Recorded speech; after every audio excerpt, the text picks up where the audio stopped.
Good morning, good evening, good afternoon. I greet you according to your time, my beloved brothers and sisters, and my ladies and gentlemen. God bless you, and may God continue to protect you. I want to quickly use the opportunity to talk to my subscriber. And for those who have not subscribed, please kindly do share. And each time I upload a new video, you get my notification. God bless you as you do so. So before we start this evening or this morning, according to your time, I would love us to pray because prayer is very important in our life. Father, we thank you, the King of glory, the creator of the universe. We worship you. We bless your holy name. In any area we have sinned against you, Lord, we ask for forgiveness. In any area we have not been living right before, Father, have mercy and pardon us.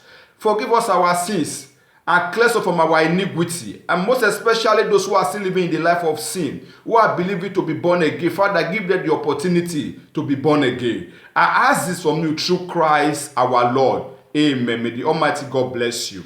So our topic today talk about we harvest what we plant. So we find out in the book of Galatians chapter 6, we are going to read for verse 1. Galatians chapter 6 for verse 1. Dear brothers and sisters, if another believer is overcome by some sin, you who are ungodly should gently and humble help that person back into the right path.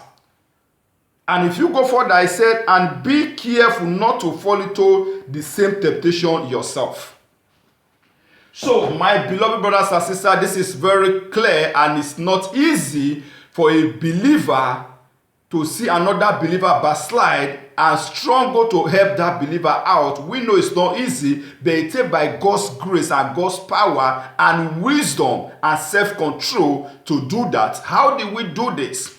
Sometimes when you see a believer who has backslide, you go to that believer by what? By the word of God, by encouragement, by telling him, no, this area you are going to and is going to end up with destruction. It's going to destroy your life at the end. It's going to make you to end in eternal fire. It's not going to give you an eternity. So you have to come back to your new life of Christ.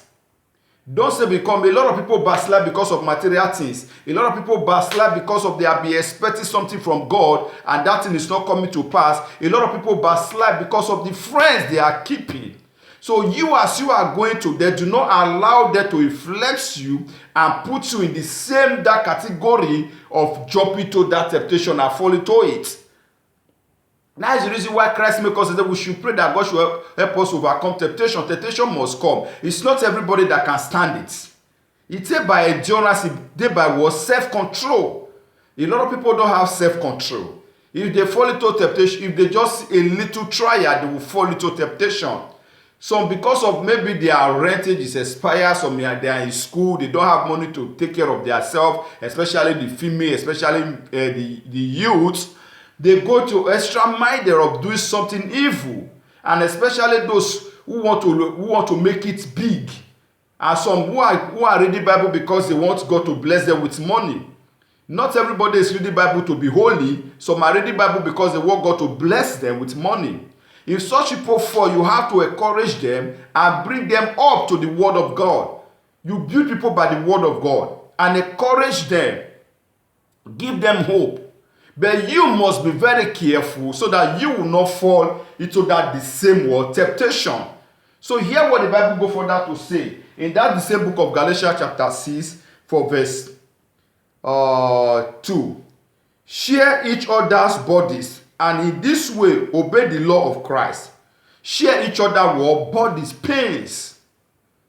Share with each other and obey the word of Christ. He go further to say, if you think you are too important to help someone, you are only fooling yourself. You are not that important. A lot of people, they feel very important to help others. They'll say it's already useless. No, that is not how it is. Some time ago, I saw a friend who happened to be my church member before. Suddenly, he started living anyhow life.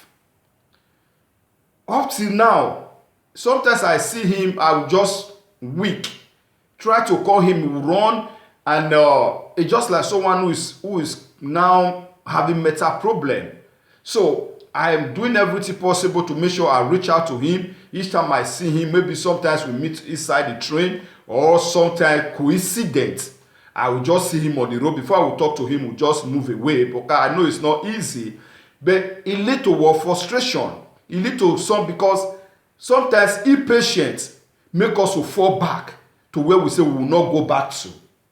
So we will not feel so important. I will not say because this person is like this, I will feel so important that I'm better than him. No, we should not be acting that way as Christians. What we should be doing is to go close to them and try to find out what was the problem and what actually led to this. Then we can be able to pull the person out.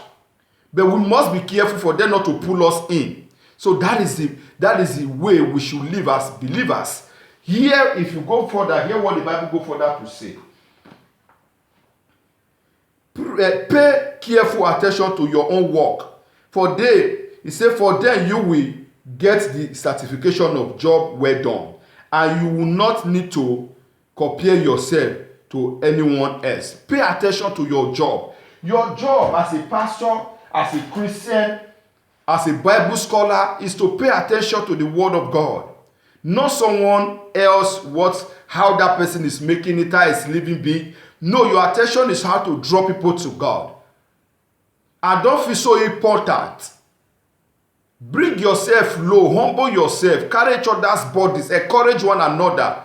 You know, when people fall into sin, what do? You encourage them with the Word of God. You draw them more close to the Word of God, not by pushing them away from you. But you must be very careful, know your stand before doing that, or else they will convert you again. Especially when you know you are not strong enough.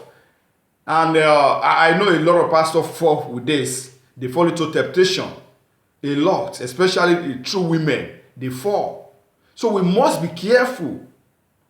We must be ultimately careful. If you read more further, I am taking you somewhere. If you read further, the Bible goes on and says, those who are taught the word of God should provide for that their teacher. Share all good things with them. Share good things with your teacher. Share good things with your people. Share good knowledge, wisdom. Not just only money you share with people. You share knowledge that can provide money for them. You share wisdom that cannot let them to see. And self-control, how to control yourself, is very, very important. Let's go more further as we read. Do not be misled. You cannot mock the justice of God. The justice of God. Don't be misled. You cannot mock the justice of God. You will always harvest what you plant.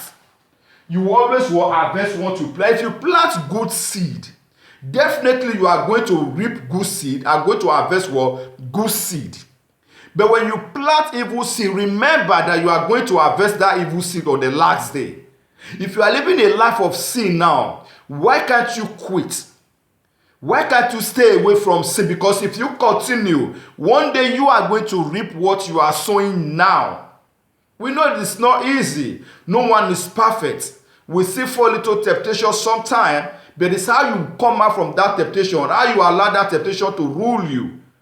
Temptation is not a sin, but it's when you fall into it that becomes sin.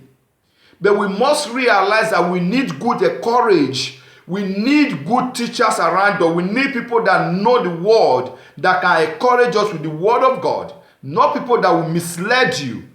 So we must be careful in this area as Christians, as pastors, as believers. Not every pastor is a pastor. Not every prophet is a prophet. Christ make it clear that on the last day, many shall be deceived. Many fake prophets will arise.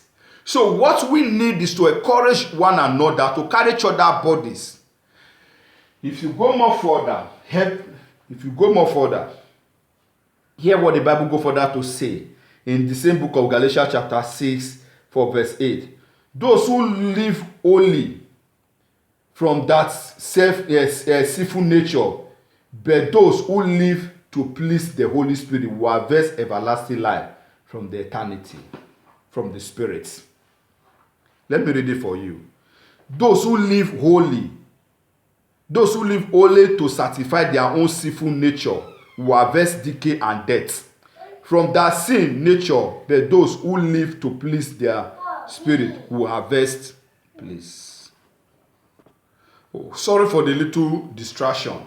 So, if I read from verse 8, he said those who live only to satisfy their own selfish was sinful nature will harvest decay and death from that sinful nature, but those who live to please the Spirit will have everlasting life from the Spirit.